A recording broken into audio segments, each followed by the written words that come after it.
You're listening to the Roundup Podcast, a podcast on reaching the college campus, developing leaders, and sending out kingdom multipliers. This podcast is created by the Southern Baptists of Texas Convention and provided through cooperative program giving.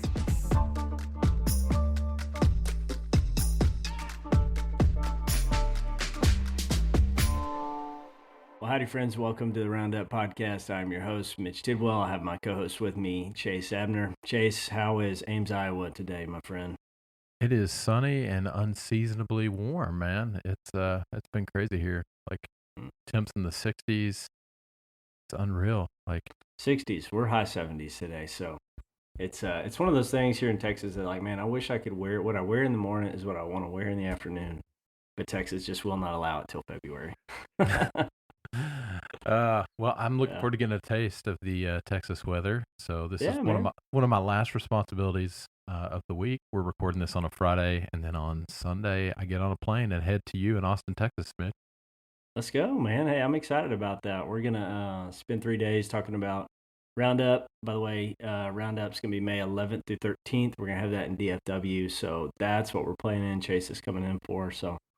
Yeah, don't want to miss it. But yeah, you'll get a taste of Austin. Have you been to Austin before? It'll be my first time, man.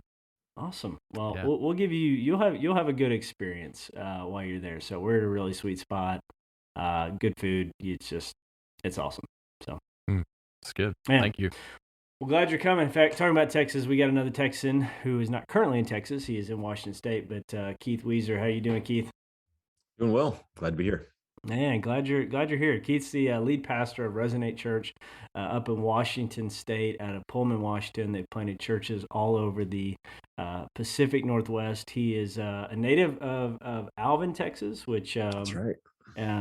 If you're not aware, that's the home of Nolan Ryan. So that's where Keith comes from. If you're ever batting against him, man, don't charge them out. The guys from Alvin, they'll throw you in a headlock and put you in a bad place really quick. But they teach all of us that.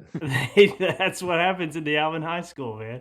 If you don't know what I'm talking about, that probably sounds weird. Just look up Nolan Ryan, Alvin Ventura. Is it? No, Robin Ventura. Ventura. So, anyways, classic. But Keith, glad to have you on, man. Tell us a little bit about yourself and just kind of a quick word on Resonate Church and what you guys do. Yeah, absolutely. So like Mitch said, I'm from Texas, but have been up in the Northwest for 20 years now. And so we started in the Portland area, ended up at Washington State University, and we're there doing collegiate ministry in a parachurch context, and really felt the Lord's leadership to pivot that towards a collegiate church. So that was in 2007. Didn't have a whole lot of models in that. So, basically trying to figure out what does this look like. And so over the last few years, just really sense that, man, this is this place that's pivotal for the kingdom of God, and to be able to see these leaders brought in and ultimately sent out. And so that's kind of our goal in planting collegiate churches. And so we have been pursuing that really specifically for the last 6-7 years. And so we have churches in Washington, Oregon, Idaho, Montana, and it's been in Nevada. And so that's been a cool thing to get to see. And so we're excited to be able to continue to focus on the college campus and see what God does. That's good. That's good. Hey, Keith, you and I are of a similar age. And so I'm really interested always in hearing your thoughts on leadership, and especially now as we're kind of moving into a different age cohort, and often college students now, like, I have more in common with their parents these days Absolutely. than I do with them, which is like, it's just a whole new thing. And so, we were together in August at a meeting at NAM headquarters, and I was really listening into a conversation, like a kid in a candy shop, getting to hear two really smart people discuss just challenges of leadership. And that's really what we want to do in this podcast, is just touch on some leadership concepts, ideas, struggles that you're just working through right now. Some of it's COVID related, some of it's generation related. But so yeah, that's love to hear you talk about that thing that I heard you talk about in August with the challenges of decisive leadership and how that's working in today's society. Maybe it's a generational thing, maybe it's a COVID thing. I don't know, but just talk a little bit about that. Yeah, absolutely. Let me go back to just one of the premises you started with, and that is really the context of you are as your leader, we're all in this place where we have this static, we are in an age group and that's not changing. And yet as you work with younger people, they stay the same. 18-year-olds are always 18-year-olds when they show up to the college campus. And that distance gets larger and larger. You take that thing that's happening with this cultural reality that really change is happening at an increasing rate, and really what that requires is a really adaptability from a leadership that really there's no one before us that can model that, because they've not had the speed of change that has happened. And so it's like, I think as a modern leader, you're having to figure out something that really you can't go back and look at, and to be able to say, man, I'm gonna read a book on this, but really the pace of change right now is crazy. And so as we think about, hey, what is a skill that a leader has to have, and really the idea of being able to navigate that change and being able to figure out, hey, what worked here doesn't necessarily work there, and it's like unintuitive. We go back to the things that have worked in the past, and our assumption is that that's going to work in the future, in the present. And if that's not significantly analyzed and really being able to say, hey, does this model still work? Does this process still work? Does this leadership style still work? Oftentimes we find ourselves intentionally getting behind in terms of relevancy. And I've seen that over and over. And that's a pretty significant. So I think that's wise for you just to be able to highlight that innovation almost needs to be a skill set of the modern leader, and to be able to say, okay, if I don't consistently figure out how to process change, I'm inherently going to be swimming upstream in this. So one of the things that we really saw, this whole pandemic has really accelerated everything, and what was in the water just got accelerated. And, I've heard, every month of this is like a year in terms of how we've been able to see these shifts accelerate. And so, things like when we began when everything that was happening, the lockdowns happening, and everything's just radically changing for the church and for really the campus. And all of a sudden these things that were geographic oriented, were not geographically oriented, anymore. You couldn't gather all these things. We began to say, okay, what do we need to do? And immediately, my default was to go back to, okay, so we need to make quick decisions. So we created an executive leadership team, and that executive leadership team really was like, how do we, you heard the word pivot. How do we take and make decisions faster?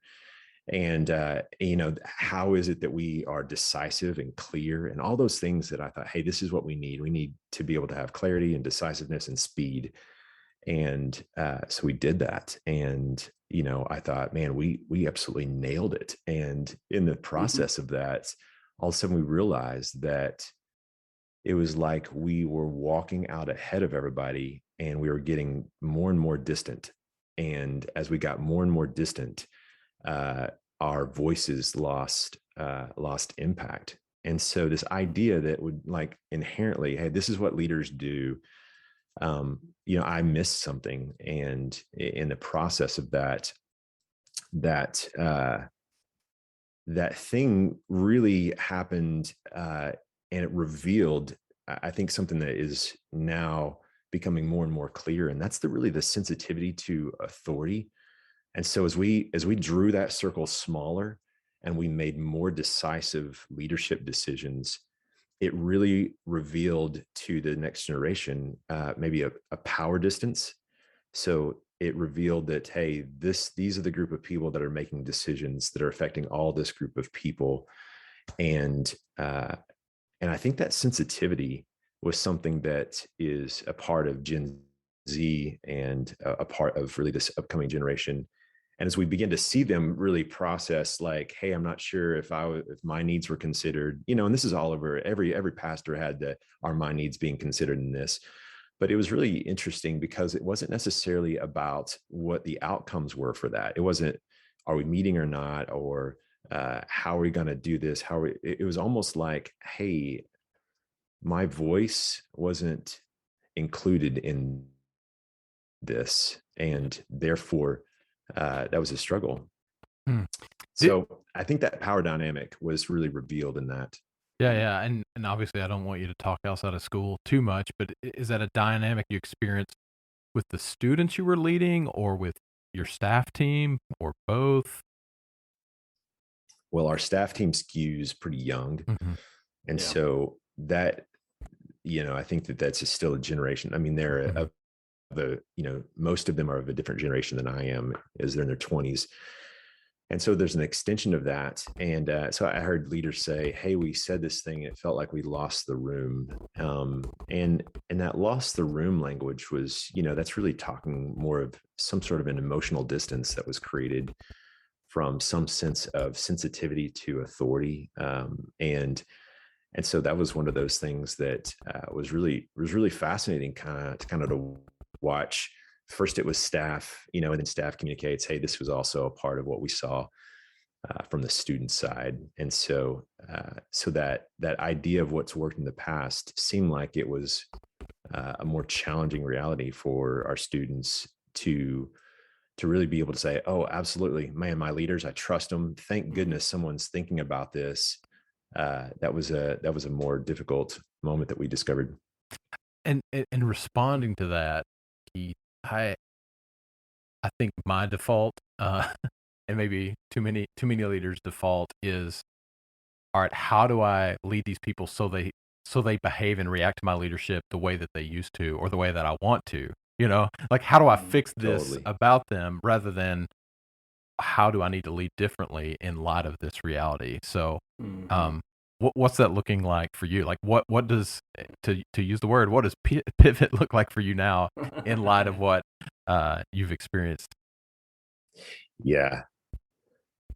So, Simon Sinek writes the book. Was it Start with Why? Start with why. Yeah. Yeah. And, I think that was one of those things that as he writes that, I was like, hey, that's what a good leader um, that is becoming better at leading should do. And now I think that that's the bottom line. Like, you can't, if Yeah. you don't have why, it's not like you're flourishing to be able to do that. You're surviving in the next generation if you're not being able to really give clarity as to why. And part of that is that this idea that um one my I should be considered, and that is kind of this normative thing where uh the idea that there's so much individualism in this Yeah. that people are seeing themselves not as like, hey, I bet they're doing what's good for the whole. We just see ourselves at, hey, what's good for me? And is someone like me a part of that decision? Is there Mm-hmm. someone that has my specific context in mind? Is that a part of those things? And so I feel like more and more we've had to say, hey, here's the why, not just the what. Mm-hmm. And and and really, if we can articulate those kind of things, and we can articulate how we arrived at the decision, and the way by which people were considered, and a diverse group of opinions were really considered. I think that idea of who is making the decision, is there diversity in the decision making, and then the why behind that. I think that those are the two things that I'm recognizing are essential at this point. Keith, Good. in these moments like COVID, these are like, I think two big moments that have happened in my life. You had 9/11 and COVID. Yeah. Like those are, you know, culture changing things. And so, COVID hits, there's kind of chaos and like, what do we do? So you create a small team to make these quick decisions to make sure everyone's okay. And so it's like, how does it, part of it, I imagine, I just think about if I put myself in your shoes of like, it's just kind of that moment where you're like, man, guys, I just need you to trust us in this moment. This is a moment Totally. of kind of crisis. So, like, I realize you have questions, but we have to move fairly quickly here to keep us in a good spot. And just this, probably the frustration over, like, man, I really just need you to be on board with me. I don't know. I just try to think, like, is that, and not that these moments come up a lot, But I'm like, man, I wonder what, like, and you mentioned this earlier, is like thinking more individual than as a whole. And so, like, I don't know. I just think and I'm really thinking out loud here. So if you're watching this, I don't have this solid thought right here, but I'm like struggling a little bit with, like, how do you lead a group of people and make decisive decisions when there is that real hesitancy of that, that lack of trust, and especially when you think about where you're at, where you have multiple churches, you have several layers of leadership, and there's probably even more, like, hesitancy because this is seen more, even though you guys are super lean and mean, and and how you do things, it feels more of like an organization, an institution, a little bit because of Yeah. how big it's getting. So Yeah. I don't know. I just, like, as I think, like, if I'm in Keith's shoes, like, man, how do I really handle that of continue to influencing the next generation when there is this real hesitancy? And in fact, like, I just think I would imagine there was a great amount of frustration of, like, man, guys, just trust me on this one. Let us get through this Yeah. season. So I don't know. I guess, how did you personally kind of walk through that, and especially being of a different generation, because you Yeah. don't just want to say, hey, I want you guys to blindly follow me, but yet you do really want your people to trust you because that's where, the Lord has appointed you. Yeah. No, just organizational trust is Mm, low. And yeah. so I think that we can say it shouldn't be, and why, and in some ways we just have to say, hey, this is what it is. Yeah. And we don't love it, but on one hand, it can be a very reforming thing. And there's Yeah. a lot of really cool things with being able to say, hey, when we begin to say, hey, you haven't explained why, and I need a better why, well, that allows us to be able to have change and reform. And those are some good things. And I think if Yeah. if you're a leader of an organization, and it's likely right now that you have more criticism than you've ever had before, it's Mm-hmm. likely that there's more distrust than ever before. And, you have the opportunity I have the opportunity to personalize that. And I worked through that many times with Jesus, right? Like, man, Yeah. this sucks. Why am I just don't want to be in this place. Why is there this much criticism? But the other side of that is really being able to say, okay, how is it that there's a new trust building paradigm that we begin to, like, can the church lead out in that? And that Mm-hmm. can that in terms, affect businesses and families. And so I think part of that, that I try to figure out, how is my, like, the amount of information is connected to the amount of relationship that I have. So if I'm in a place where I'm having to make decisions, uh, and I'm communicating those kind of things, how is it that I'm putting that into places where I have high relationship? So let me say like this, like where I used to maybe speak to our entire church, and be able to say, this is what I begin to say, okay, that's not what needs to happen. And so at the very beginning, we were putting out to our entire church, hey, here's what we're doing with COVID stuff. But then what happens is we pivoted to be able to say, we're gonna put that into a discipleship process Mm-hmm. where I'm going to talk to the people that are my direct reports, but I'm not going to speak to anyone else outside of that. And then they're going to carry that down the discipleship chain. And that really began to change how we begin to move forward. And so the idea of the discipleship tree is the language we used, to be able to say, hey, this is who you're responsible for. And, in part, what that began to do is two things. One, it began to build a higher level of trust, and then it began to solidify, hey, these are the people who I'm responsible for. This is my discipleship thing. And I began to realize maybe that's what Jesus was intending to do. We Yeah. built the mega church where there's one voice to everybody.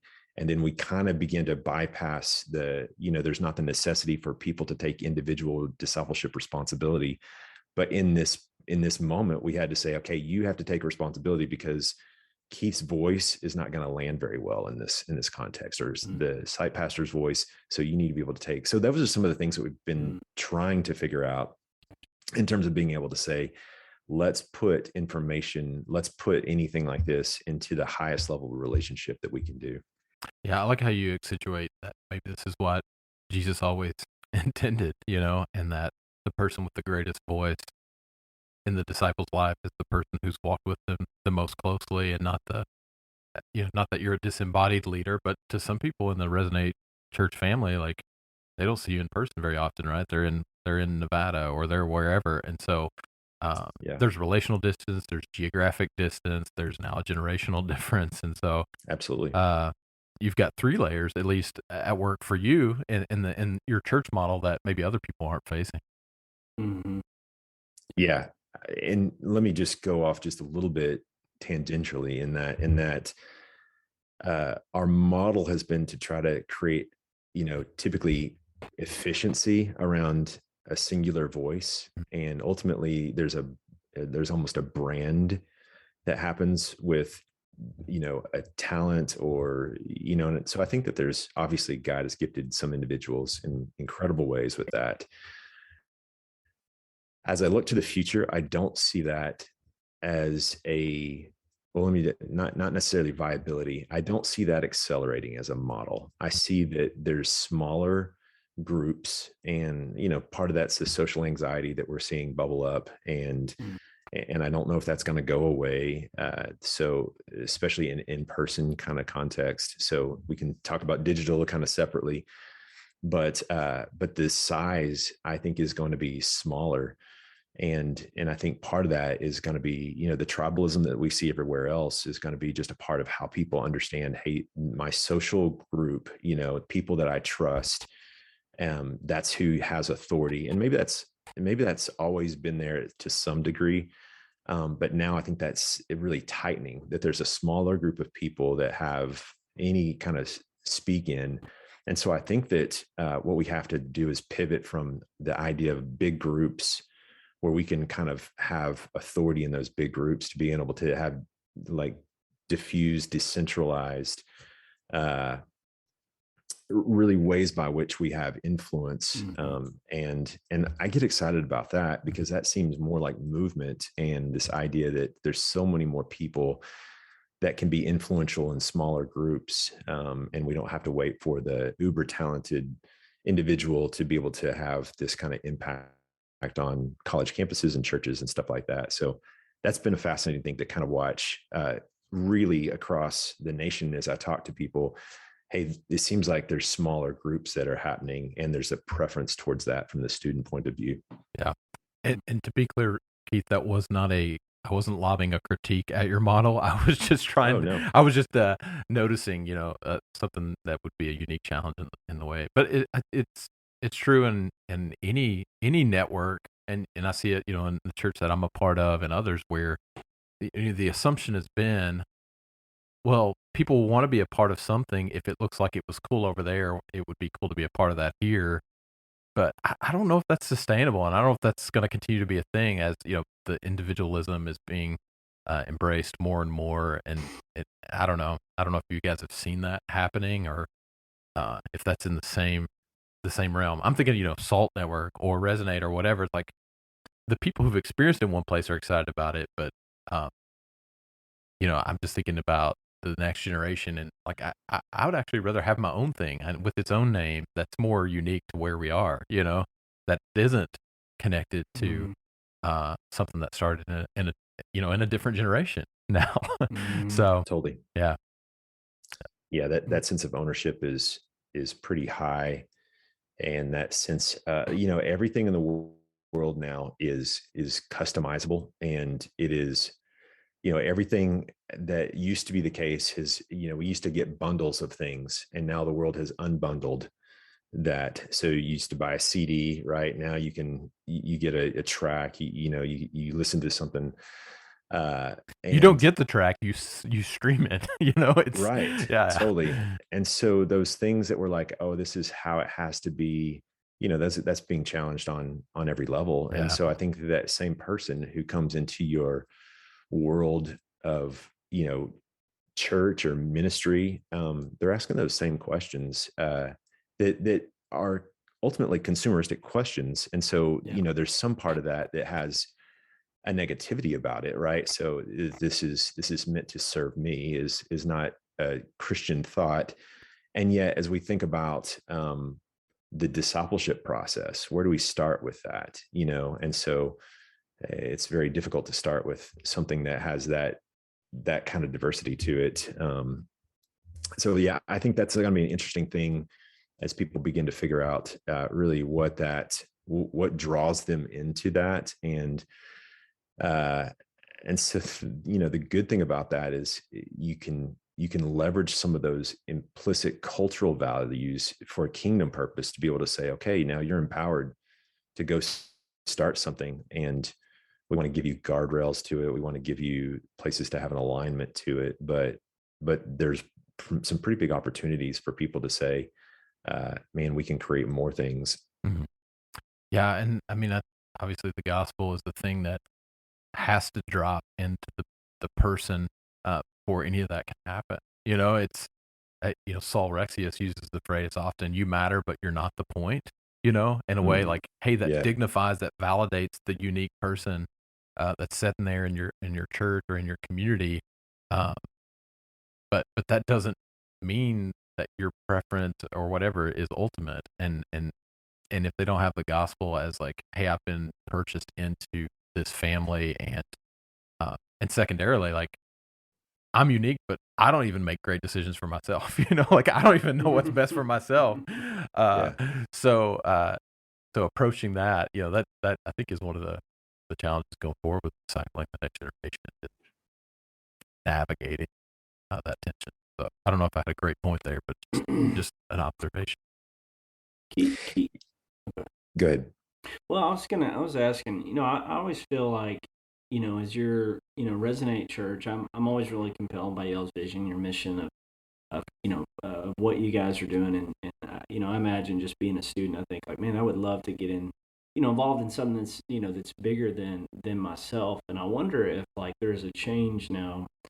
I'm a, kind of a mid millennial, but like with Generation Z, is that really compelling, for them? Is like that kind of vision of like, being a part of like Resonate, something that's bigger than yourself, of doing something that's, without the Lord, it's like, it can't be accomplished. But like for the next generation, I'm wondering if do you have to cast a almost feels like you got to cast a more individualized vision for them rather Yep. than this big thing. So like I even wonder like how do you compel them, in the ministry that you're doing? Does that change, with this next generation coming up? Yeah. No, that's 100% right. Mm. So we've used those, I can't remember what, if this is somebody wrote, like, talking about getting on a bus, and it's like we're all going on a Mm. bus together, and that whole thing where at some point there's a driver and you're in a seat, and Mm. that kind of thing. For many reasons, I think that idea is not compelling. So I think about a few years ago, I did a long bike ride from Seattle to Portland, and the thing that allowed us to survive is being a thing called a Peloton, where you're right on the back tire of someone behind you, and you gain like 30% more efficiency being able to be that. And I feel like that's the new kind of thing, like where you're doing your thing, you're aligned, you're doing Mm. something together, you're in a destination, but you're pedaling, you're Yeah. engaged. This Mhm. is the reality. So we've pivoted. So we, planting 21 churches by the year 2021 was the vision really began, and it was a millennial oriented vision.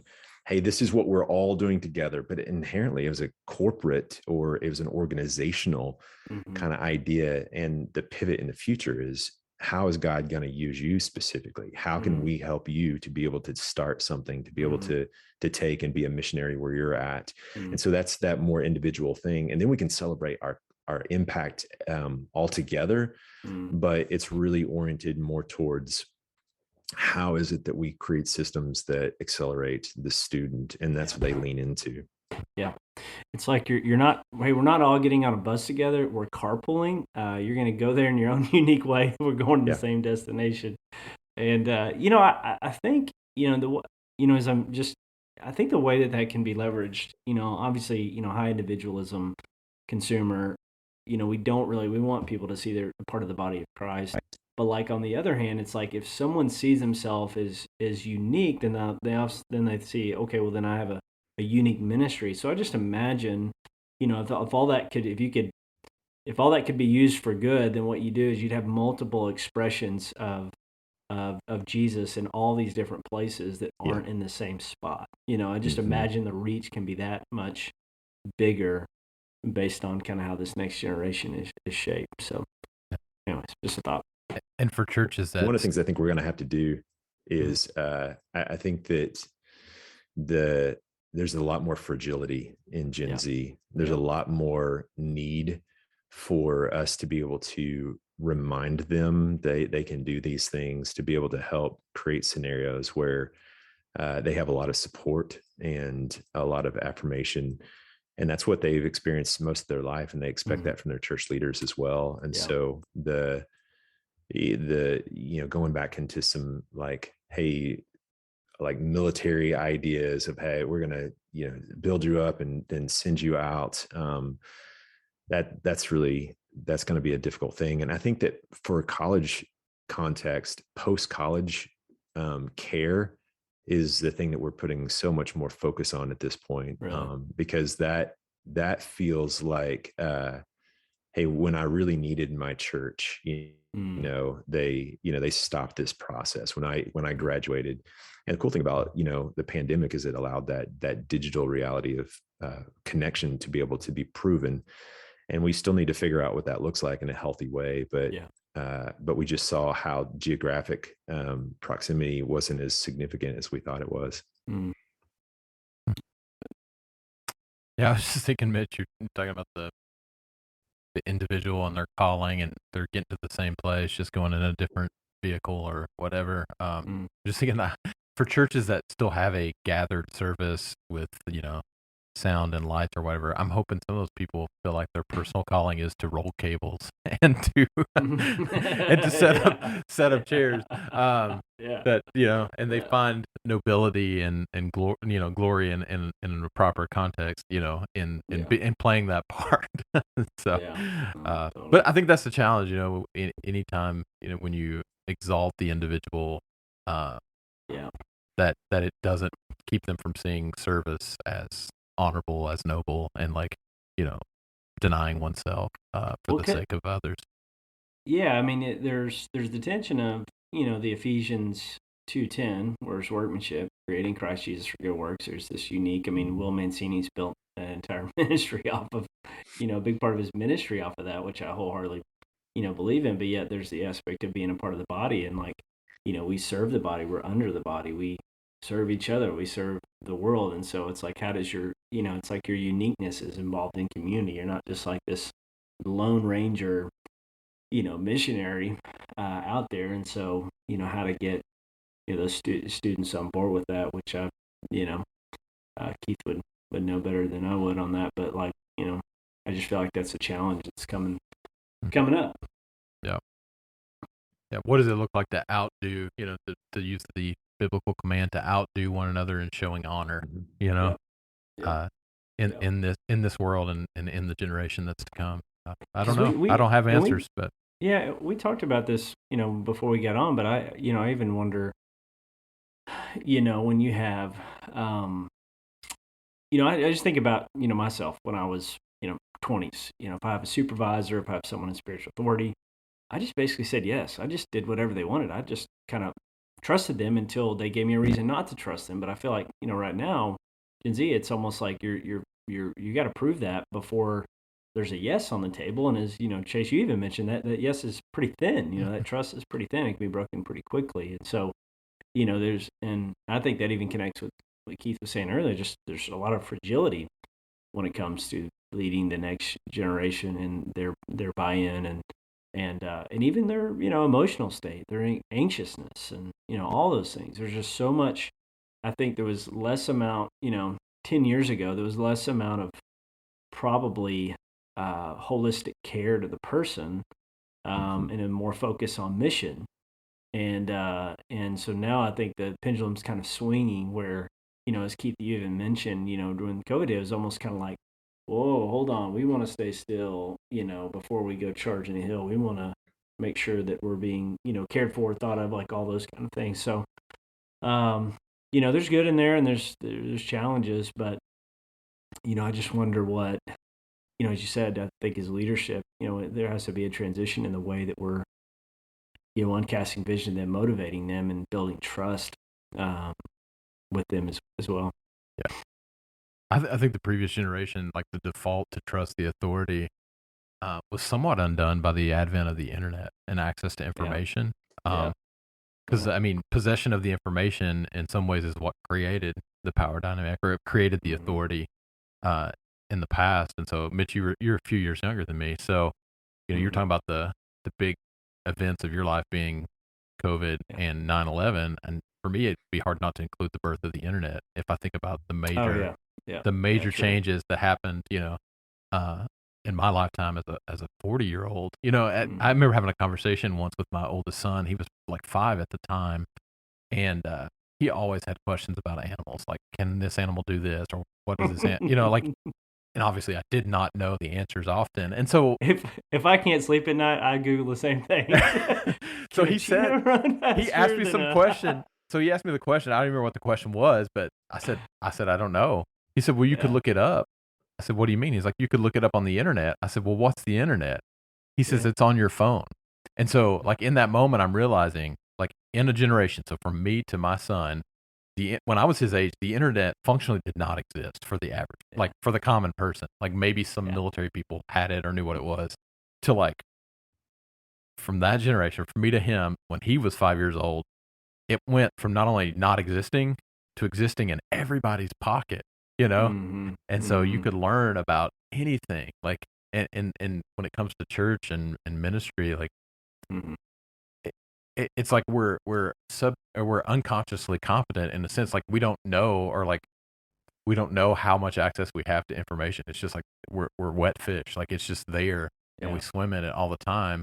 And so we subconsciously know, and the next generation knows this even more stronger than us, that they could become the expert that we are in anything if they just had the time and the internet connection, right? Like they can read seminary level, they can read dissertations, they can listen to sermons and lectures from all over the world. They can, look up on Wikipedia or whatever, archaeological information about Bible time, like all that information is there. And so it's just not impressive, and it doesn't create or lend itself to authority anymore. So it's just changing, that changing so much. And because of that, like, again, the longer ramp to them following leadership is because they know that, and they don't need to know what information you have. They need to know that it's actually changed you, and that you care. And so, that's a good word. Yeah, that's a good word. Yeah. But then it's them, man. Like I pity like people who are public communicators, on a weekly basis, because the use of a wrong pronoun, could undo everything for some people. And I don't mean that like to be crass or to be insensitive. I'm just saying, like, that's really where we're at. And so it's challenging times, but there's good, right? There's good opportunities here. Hey, this is good. Keith, last question here for you, unless Chase, if you got something else you want to ask. If you're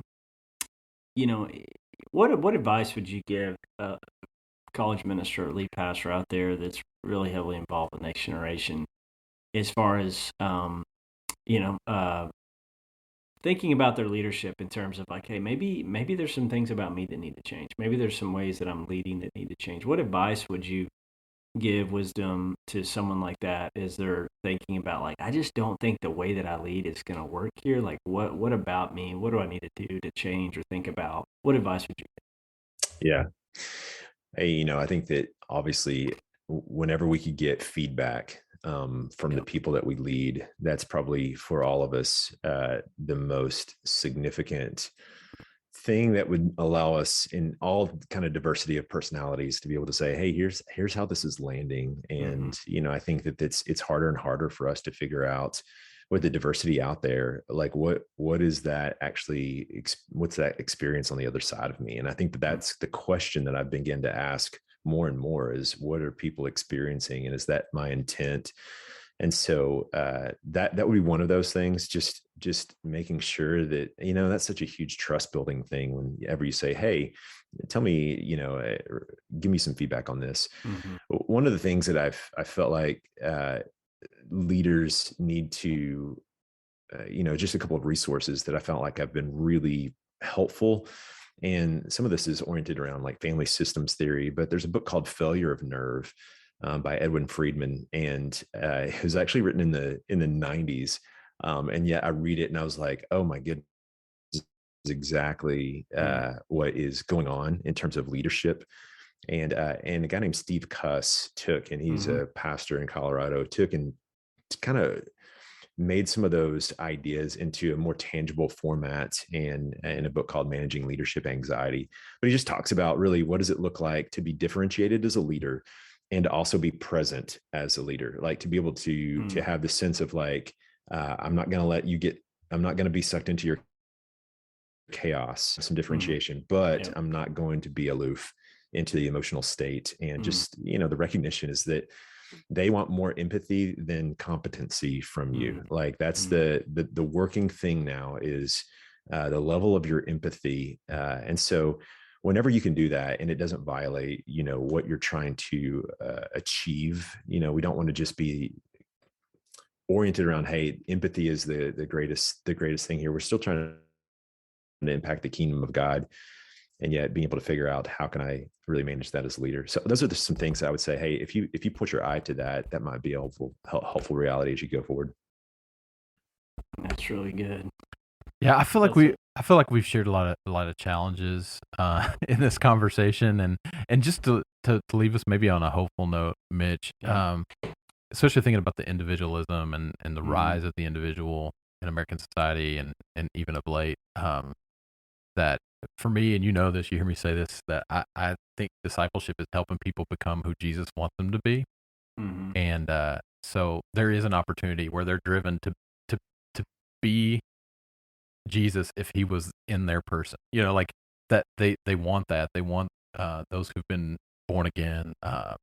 They do want that. And that's actually a really important thing for us to leverage and embrace, and not to be put off by. It makes some of our go-to leadership moves a little less effective in this day and age, but if we keep the proper perspective, and if the Lord blesses, like we could see a whole new movement of God as people actually stop just trying to pretend to be the Christian that somebody else is and be the Christian that Jesus wants them to be. And they're going to take the gospel and carry his aroma into places that you or I wouldn't go. And so I'm encouraged by that. Yeah. It's a good word, man. Well, Keith, thanks so much, man. Appreciate you being on with us, and man, what a great conversation. We look forward to having you on again. There's a lot of different roadways we could go down here, and but man, appreciate you. Thanks for being involved in Sin Summit and all you've contributed to leaders here in Texas, and not just Texas but beyond. So thank you. We love it, man. It's such a privilege being with you guys. Thanks. No, you got it. All right, man. We'll see you. Bye-bye. Well, friends, thanks for joining us on the Roundup podcast today. I hope you enjoyed our show with Keith Wieser. Please stay tuned to all of our new episodes. You can subscribe to us on Apple, Spotify, YouTube. We have a YouTube channel now, so we put all of these podcasts on video there. And you can also follow us on social media. That's where we'll put them out at SBTC Collegiate. That'll be on Facebook, Instagram, and YouTube. So, friends, thanks for joining us, and we will see you next time.